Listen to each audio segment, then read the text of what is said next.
इस तरह से आप आज हिमाचल प्रदेश में भीम आर्मी की जो आज राज्य स्तरीय संविधान दिवस था, इसमें जो इतनी संख्या में हिमाचल प्रदेश के लोग हैं, क्या लगता है आपको कि क्या हिमाचल प्रदेश में जो आपकी मुहिम है इस समाज को जगाने के लिए किस तरह से आप इस सोच को बढ़ा रहे हैं?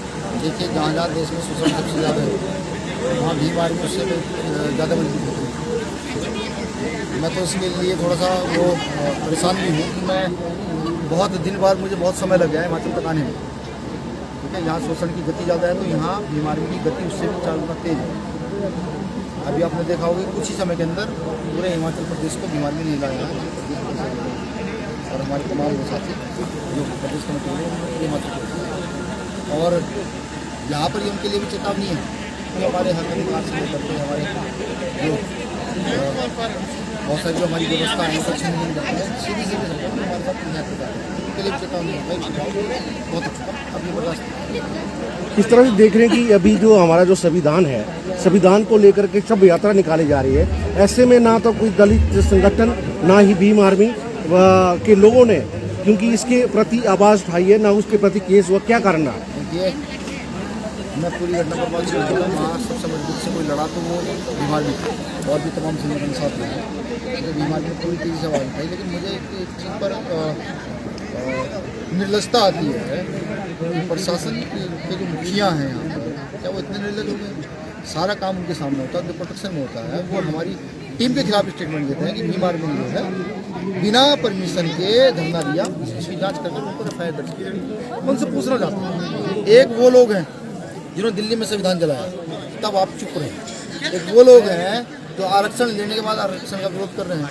SC/ST एक्ट जो कहीं ना कहीं दलित आदिवासियों के अधिकार को थोड़ा सा सुनिश्चित करता है, मतलब 0.1% अत्याचार रोकने में सफल है, तुम उसकी सब यात्रा निकाल रहे हो, तुम संविधान का उल्लंघन कर रहे हो, तुम फिर भी चुप हो, सरकार भी तुम्हारे साथ मिलकर के चली जा रही है और वो लोग जो गलत का विरोध कर रहे हैं वो मुकदमा करना चाहते हैं। मैं चेताता हूँ यहाँ के प्रशासनिक अधिकारियों को, देखो भाई, आप यहाँ नौकरी कर रहे हैं, नौकर हैं हम लोग, अधिकार सुनिश्चित नहीं करोगे तो यूपी से हिमाचल की दूरी ज़्यादा नहीं है, पंजाब को नहीं संभाल पाओगे।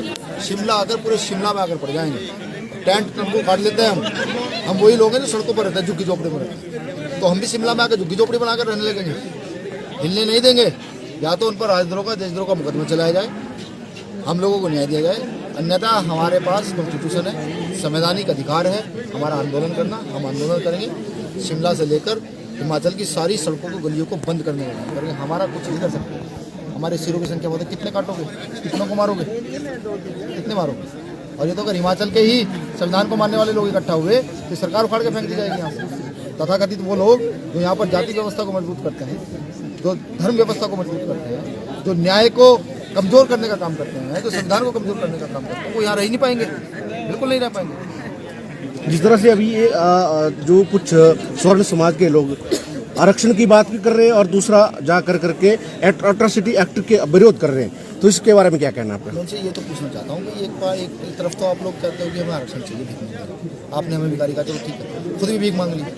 उधर आप ये कहते हो कि हम राजा महाराजा रहे होंगे, हमें अच्छा लगता है देश के लोग राजा महाराजा रहे। लेकिन यार एक बात तो बताओ, एक तरफ तो तुम मांग के चीख करके आरक्षण ले लेते हो, बिना लड़े ले लेते हो। आपने देखा नहीं, महाराष्ट्र के मराठाओं ने आरक्षण के लिए आंदोलन किया, उनके बहुत सारे लोग जेल गए। हरियाणा में जाट समाज के लोगों ने आंदोलन किया, उनके बहुत सारे लोग मर गए, जेल चले गए, आज भी जेल में है, उनको रिजर्वेशन नहीं मिला। लेकिन स्वर्णों ने सिर्फ आवाज़ उठाई, तथाकथित कुछ लोगों ने आवाज़ उठाई, उनको रिजर्वेशन मिल जाता है। ये कहाँ की व्यवस्था है? तो ये व्यवस्था तो तोड़नी पड़ेगी ना। ये व्यवस्था जहाँ से शुरू होती है हम जानते हैं, हमारे पास तो न सर, जैसे हमारे एक साथी थे विषम पटेल, उन्होंने कहा बाबा साहब हर मर्ज की दवाई थी, तो नहीं बाबा साहब के तो हम मानने वाले हैं, उन्हीं के अनुयायी हैं। तो वो जो दवाई जो बाबा साहब दे के गए थे ना, उस दवाई का थोड़ा थोड़ा हम इतने सारे लोगों में उसका अंश आ गया।